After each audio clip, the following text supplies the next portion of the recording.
నవరాత్రి ఉత్సవాల్లో మూలా నక్షత్రం రోజున అమ్మవారు సరస్వతీదేవి రూపంలో భక్తులకు దర్శనమిస్తారు. సరస్వతి అమ్మవారు హంస వాహనాన్ని అధిష్ఠించి ధవలవర్ణ వస్త్రాలను ధరించి అక్షరమాల ధరించి అభయముద్రతో వీణను 2 చేతులతో ధరించి చందన చర్చిత దేహంతో దర్శనమిస్తారు. ఈ రోజున అమ్మవారిని తెలుపు రంగు చీరలో అలంకరిస్తారు. ప్రసాదంగా కేసరి లేదా పరమాన్నం నివేదిస్తారు. తెలుపు రంగు పూలతో పూజ చేస్తారు. సరస్వతీదేవిని అర్చిస్తే అజ్ఞానంధకారం తొలగిపోతుంది. బుద్ధి వికాసం జరుగుతుంది. వాక్కు, బుద్ధి, వివేకం, విద్య, కళలు, విజ్ఞానం వీటన్నిటికీ అధిదేవతగా సరస్వతీదేవిని పూజిస్తారు. ఈ అమ్మవారు అధికంగా హంసవాహినిగా, వీణాపానిగా, పుస్తకమాల దారినిగా చిత్రింపబడుతుంది. సరస్వతీదేవి వర్ణనలో తెలుపు రంగుకు చెందిన వస్తువుల ప్రాముఖ్యం అధికం. సరస్వతీదేవి ధరించే వీణ పేరు కచ్చపి. పరాశక్తి జ్ఞాన ప్రదాత సరస్వతీదేవి. పరాశక్తి తొలిగా ధరించిన 5 రూపాల్లో సరస్వతీదేవి ఒకటి. ఆ మాత కేవలం చదువులకే కాదు, సర్వశక్తి సామర్థ్యాలను తన భక్తులకు ప్రసాదిస్తుందని దేవి భాగవతం 9వ స్కందం 5వ అధ్యాయం వివరిస్తుంది. మహామాయ భాషా జ్యోతిర్మయి కళారస హృదయగా సరస్వతీదేవి పూజలు అందుకుంటుంది. బ్రహ్మదేవుడు సకల సృష్టికర్త కనుక సరస్వతీదేవిని కూడా బ్రహ్మదేవుడే సృష్టించాడని, సృష్టి కార్యంలో తనకు తోడుగా ఉండటానికి తన జిహ్వపై ఆమెను ధరించాడని ఒక గాథ. సృష్టి కార్యాన్ని నిర్వహించటానికి బ్రహ్మకు శక్తి స్వరూపిణిగా సరస్వతీదేవిని శ్రీమాతాదేవి ప్రసాదించిందని దేవి భాగవతం చెబుతున్నది. సరస్వతిని బ్రహ్మకు శ్రీ మహావిష్ణువు ఇచ్చాడని మరొక గాథ. పూర్వం ఒకసారి సనత్కుమారుడు బ్రహ్మ దగ్గరకు వెళ్లి జ్ఞానాన్ని గురించి చెప్పమన్నాడు. శ్రీకృష్ణ పరమాత్మ సూచన మేరకు బ్రహ్మదేవుడు సరస్వతీదేవిని స్తుతించి బ్రహ్మజ్ఞానాన్ని పొందాడు. ఆ తర్వాత ఆయన బ్రహ్మజ్ఞాన సిద్ధాంతం చేసి సనత్కుమారుడికి చెప్పాడు. అలాగే పూర్వం భూదేవి అనంతుడిని తనకు జ్ఞానాన్ని ఉపదేశించమంది. అనంతుడు కశ్యపుడి ఆజ్ఞతో పలుకుల తల్లిని స్తుతించాడు. ఆ తర్వాతనే అనంతుడు నిర్మలమైన జ్ఞానాన్ని సిద్ధాంతరీకరించి భూమాతకు చెప్పగలిగాడు. పూర్వం వ్యాస భగవానుడు పురాణ సూత్రాలను గురించి వాల్మీకిని అడిగాడు. వాల్మీకి జగదంబను స్మరించాడు. అలా ఆయన సరస్వతీమాత దయను పొంది పురాణ సూత్ర జ్ఞానాన్ని పొందాడు. వ్యాసుడు కూడా 100 ఏళ్ల పాటు పుష్కర తీర్థంలో సరస్వతీదేవి గురించి తపస్సు చేసి వరాన్ని పొంది సత్కవీంద్రుడయ్యాడు.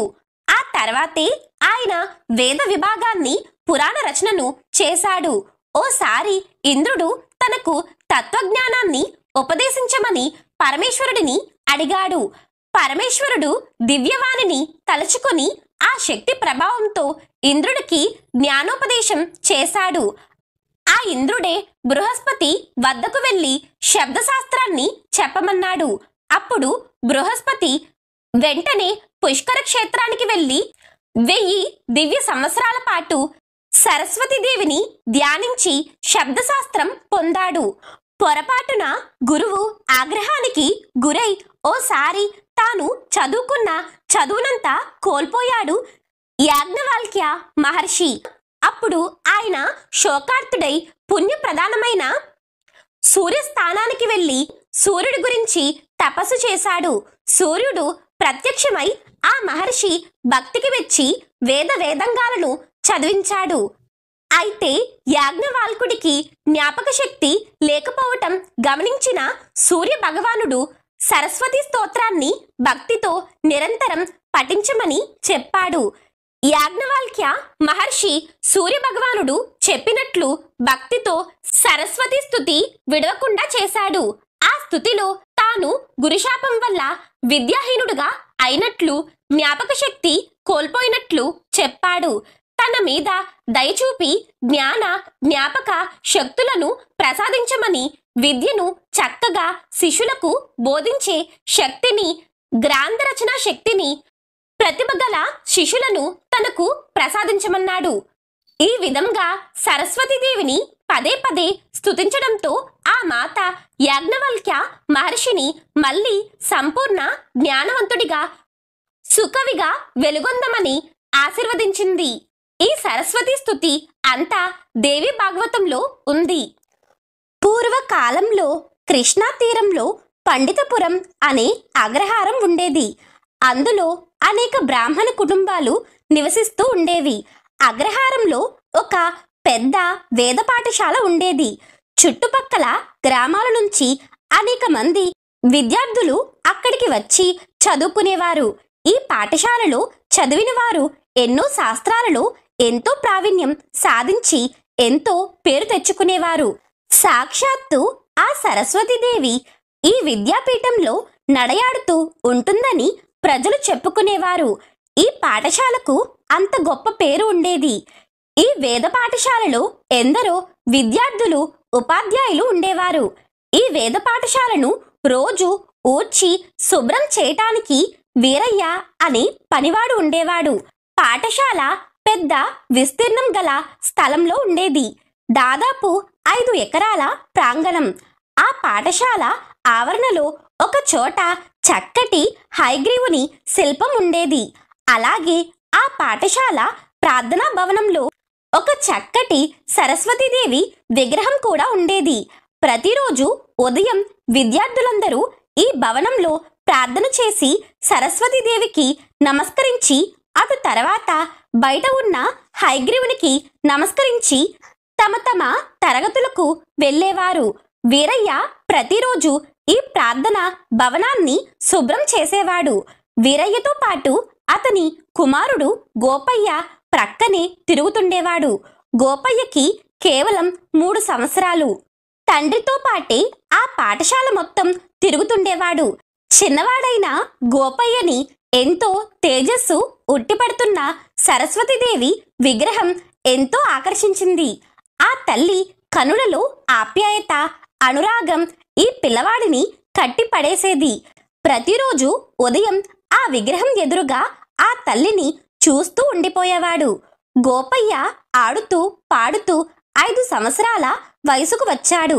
తన వయసు పిల్లలు కొందరు ఆ పాఠశాలలో చదువుకొనటం చూశాడు. తనకు అలా చదువుకోవాలని కోరికగా ఉండేది. కానీ తన తండ్రి ద్వారా ఇది తనకు సాధ్యపడదని తెలుసుకున్నాడు.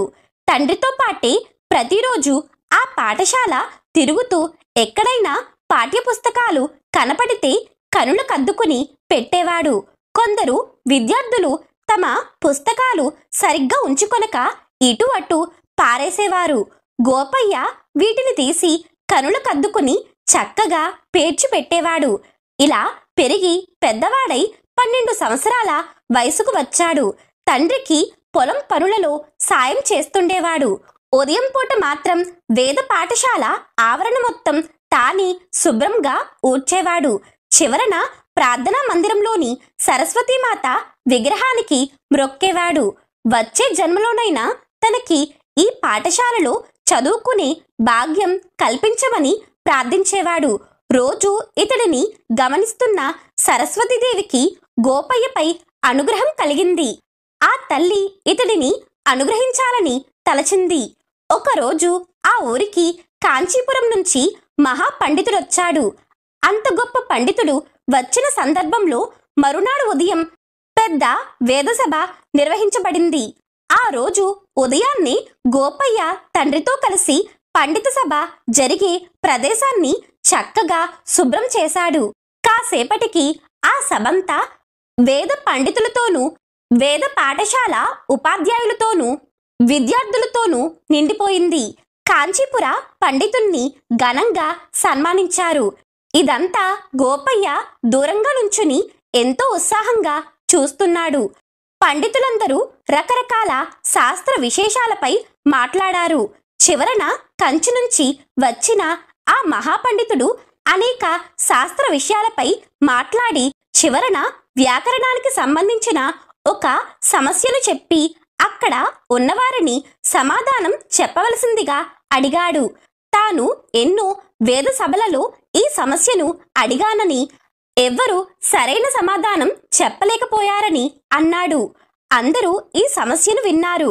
కానీ అక్కడ ఉన్న వేద పండితులు కాని, ఉపాధ్యాయులు కాని, విద్యార్థులు కాని సమాధానం చెప్పలేకపోయారు. ఆ క్షణంలోనే సరస్వతీమాత గోపయ్యను అనుగ్రహించాలని తలచింది. వెంటనే దూరంగా ఎక్కడో నుంచున్న గోపయ్య అందరికీ వినపడేలాగా గట్టిగా ఇలా అన్నాడు. ఆ సమస్యకు సమాధానం నేను చెప్తాను అని అన్నాడు.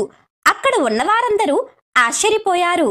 వారు ఏదో చెప్పబోయేటంతలో గోపయ్య ఆ వ్యాకరణ సమస్యకు చక్కగా వివరంగా సమాధానం చెప్పాడు. అక్కడ ఉన్నవారి నోటమాట రాలేదు. అందరూ ఆశ్చర్యపడుతుండగా అక్కడ ఉన్న సరస్వతి విగ్రహం నుంచి ఇలా వినిపించింది. నాయనలారా, ఈ గోపయ్యకు చదువంటే ఎంతో శ్రద్ధ. ఏ స్తోత్రాలు రానప్పటికీ నిత్యం నన్ను ఆరాధించాడు. నేను ఇతడికి ఈ క్షణంలోనే సర్వ విద్యలను అనుగ్రహించాను అని వినపడింది. అక్కడితో అక్కడ ఉన్న వారందరూ తమ గర్వానికి సిగ్గుపడి సరస్వతి కటాక్షం పొందిన గోపయ్యను ఘనంగా సన్మానించారు. తరువాత కాలంలో గోపయ్య మహాపండితునిగా పేరు తెచ్చుకుని ఎందరో గొప్ప శిష్యులను తీర్చిదిద్దాడు. సరస్వతీమాత అంతటి కారుణ్యమూర్తి. ఆ తల్లిని నిత్యం స్మరించేవారికి సర్వశాస్త్ర జ్ఞానము లభిస్తుంది. అన్ని పరీక్షలయందు విజయం లభిస్తుంది. అన్ని కార్యాలయందు శుభం కలుగుతుంది. పూర్వకాలంలో గోదావరి తీరాన కౌండిన్యుడు అనే బ్రాహ్మణుడు ఉండేవాడు. అతడెంతో నిష్ఠాగరిష్ఠుడై ఎప్పుడు దైవ చింతనలోనే కాలం గడిపేవాడు. వారసత్వంగా వచ్చిన పౌరోహిత్యపు వృత్తి నిర్వర్తిస్తూ వచ్చిన కొద్దిపాటి సొమ్ముతోనే సుఖంగా జీవించేవాడు. ఊరివారందరి చేత ఎంతో మంచివాడని పేరు తెచ్చుకున్నాడు. ఊరివారందరూ కలిసి అతడికి చిన్న ఇల్లు కట్టించి ఇచ్చారు. ఆ ఇంట్లో భార్య కుమారుడితో కలిసి సుఖంగా జీవించేవాడు. అంతా బాగానే ఉన్నది. కాని కౌండిన్యుడికి ఒకటే బెంగ ఉండేది. తన కుమారుడు భరద్వాజునకు సరిగ్గా చదువు అబ్బటం లేదు. వారసత్వంగా వచ్చిన ఈ పౌరోహిత్యపు వృత్తితో అతడి జీవితం కూడా సుఖంగా గడుస్తుందని తలిస్తే అతనికి చదువు ఏమాత్రం రావటం లేదు. ఎప్పుడు తృతీయ శ్రేణిలోనే ఉత్తీర్ణత పొందుతూ వేద పాఠశాలలో 5వ సంవత్సరానికి వచ్చాడు. ఇంకా 7 సంవత్సరాలు చదవాలి. అప్పుడే అతడికి పూర్తి ప్రావీణ్యత వస్తుంది. కానీ ప్రతి సంవత్సరం పరీక్షలలో చాలా తక్కువ స్థాయిలో ఉండేవాడు.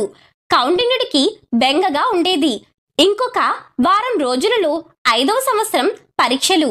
ఈ పరీక్ష ఇంతకు ముందు వాటికంటే ఎంతో కఠినమైనది. భరద్వాజుడు ఇందులో అసలు ఉత్తీర్ణుడు అవుతాడా అనే బెంగ తండ్రికి పట్టుకున్నది. ఇలా ఆలోచిస్తుండగా పక్క ఊరి జమీందారు నౌకరు అక్కడికి వచ్చాడు. అయ్యా, మిమ్మల్ని మా జమీందారు గారు ఎల్లుండి ఉదయాన్నే 6 గంటలకల్లా రమ్మన్నారు. వారింటిలో సరస్వతి వ్రతం చెయ్యాలి అని చెప్పి వెళ్ళిపోయాడు. సరస్వతి వ్రతమా? ఇది ఎప్పుడు నేను విని ఉండలేదు.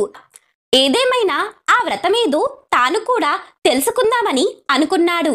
ఆ తరువాత 2వ రోజు ఉదయమే చీకటితో లేచి స్నానం చేసి శుభ్రమైన దుస్తులు ధరించి పక్క ఊరి జమీందారు గారింటికి 6 గంటలకల్లా చేరుకున్నాడు. జమీందారు కౌండిన్యుడితో ఇలా అన్నాడు. స్వామి, ఈ జ్ఞాన సరస్వతి వ్రతం గురించి కిందటి వారమే తెలిసింది. కిందటి శనివారం నేనిక్కడికి 10 మైళ్ళ దూరంలో గల రామాపురం ఏదో పని మీద వెళ్ళినప్పుడు అక్కడ ఈ వ్రతం ఆచరించటం చూశాను. ఈ వ్రతం ఆచరిస్తే పిల్లలకు చక్కటి చదువు, జ్ఞానము, మంచి నడవడిక వస్తాయట. ఆ వ్రత విధానం అంతా తెలుసుకున్నాను. తమరు దయచేసి ఈ వ్రతం నా చేత ఆచరింపవలసిందిగా ప్రార్థిస్తున్నాను. మా పిల్లలు సరైన మార్గంలో లేరు. ఏమాత్రం వినయ విధేయతలు వారిలో లేవు. ఈ జ్ఞాన సరస్వతి వ్రతం ఆచరిస్తేనైనా వారికి మంచి నడవడిక వస్తుందని నా ఆశ అని అన్నాడు. కౌండిన్యుడు ఆ దంపతుల చేత ఆ జ్ఞాన సరస్వతి వ్రతం ఆచరింపచేశాడు. ఆ వ్రత కథలు అద్భుతంగా ఉన్నాయి. ఆ కథలు చదువుతున్నంతసేపు ఆ సరస్వతీ మాతే కౌండిన్యుడి కళ్ళ ముందు నిలబడింది. వ్రతమైన తరువాత వ్రత ప్రసాదం తాను కొంచెం పొట్లం కట్టుకుని జమీందారు వద్ద సెలవు తీసుకుని ఇంటికి వచ్చాడు. శ్రీ జ్ఞాన సరస్వతి వ్రత ప్రసాదాన్ని తాను తన భార్య స్వీకరించి తన కుమారుడికి కూడా ఇచ్చాడు. భరద్వాజుడు కన్నులు కద్దుకుని ఆ ప్రసాదాన్ని తీసుకున్నాడు. అద్భుతమైన శ్రీ జ్ఞాన సరస్వతి వ్రతం ప్రసాదాన్ని స్వీకరించడం చేత భరద్వాజునికి ఆ సరస్వతీదేవి అనుగ్రహం కలిగి 5వ సంవత్సరం పరీక్షలు చక్కగా వ్రాసాడు. పరీక్షలు కాగానే కౌండిన్యుడు తన ఇంట్లో తన భార్య కుమారుడిని పక్కనే కూర్చోబెట్టుకుని శ్రీ జ్ఞాన సరస్వతి వ్రతం ఆచరించాడు. ఈ వ్రత ఫలితంగా భరద్వాజుడు ఈసారి ప్రథమ శ్రేణిలో ఉత్తీర్ణుడయ్యాడు. ఆ సరస్వతీ మాత తమను ఇన్నాళ్లకు కరుణించిందని కౌండిన్యుడు ఎంతో సంతోషపడ్డాడు. అప్పటి నుంచి ప్రతి సంవత్సరం వారు శ్రీ జ్ఞాన సరస్వతి వ్రతం ఆచరించసాగారు. భరద్వాజుడు 12 సంవత్సరాలు వేద విద్యను ప్రతి సంవత్సరం ప్రథమ శ్రేణిలో ఉత్తీర్ణుడయ్యాడు. గొప్ప పండితునిగా పేరు పొందాడు. అప్పటి నుంచి ప్రతి సంవత్సరం ఆ కుటుంబం శ్రీ జ్ఞాన సరస్వతి వ్రతం ఆచరిస్తూ కలకాలం సుఖంగా జీవించారు. పూర్వకాలంలో గంగానది తీరంలో మహేశ్వరపురం అనే పట్టణం ఉండేది. ఆ పట్టణంలో పెద్ద శివాలయం ఉండేది. ఆ ఊరిలో ఎంతో ప్రసిద్ధిగాంచిన సంగీత కళాశాల ఉండేది.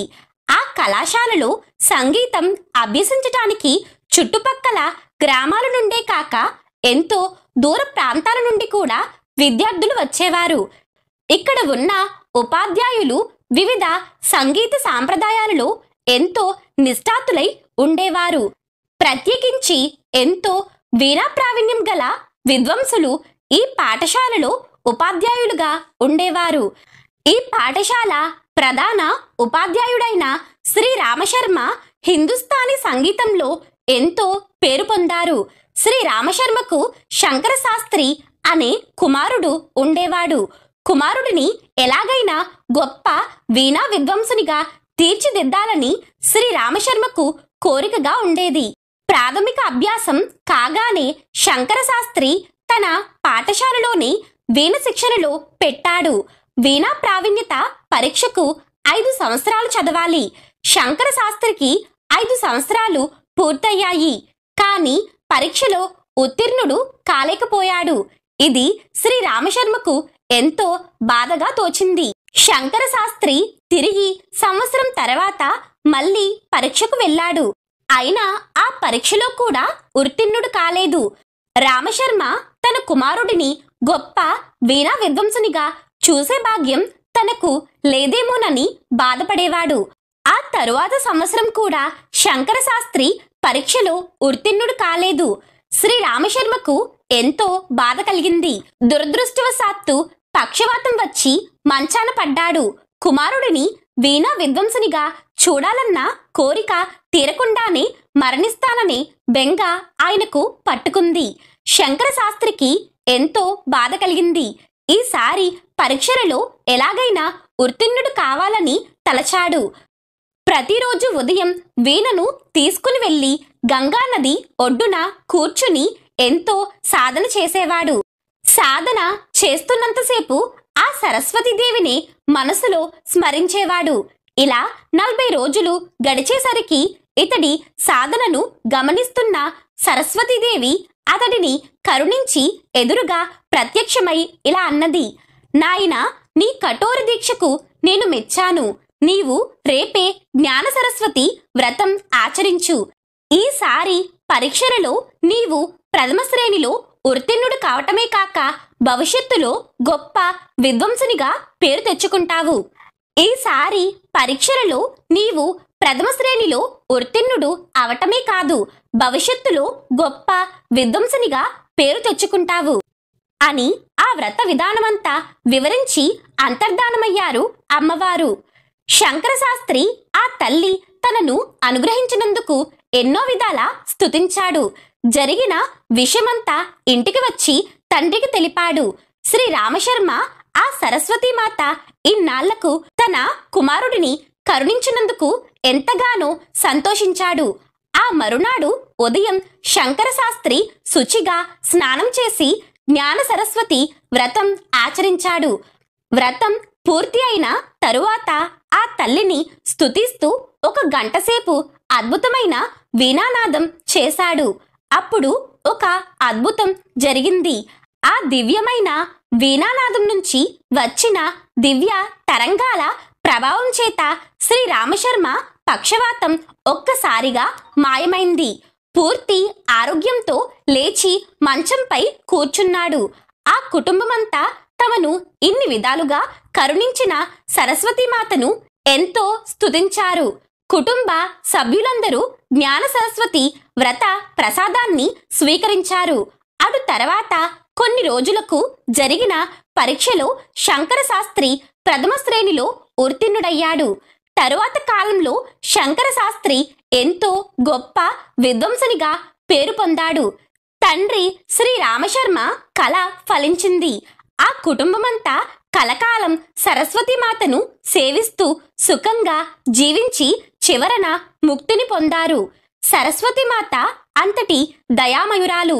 ఎవరైనా తనను పూర్తి విశ్వాసంతో ఆరాధిస్తారో వారిని సంపూర్ణంగా అనుగ్రహిస్తుంది.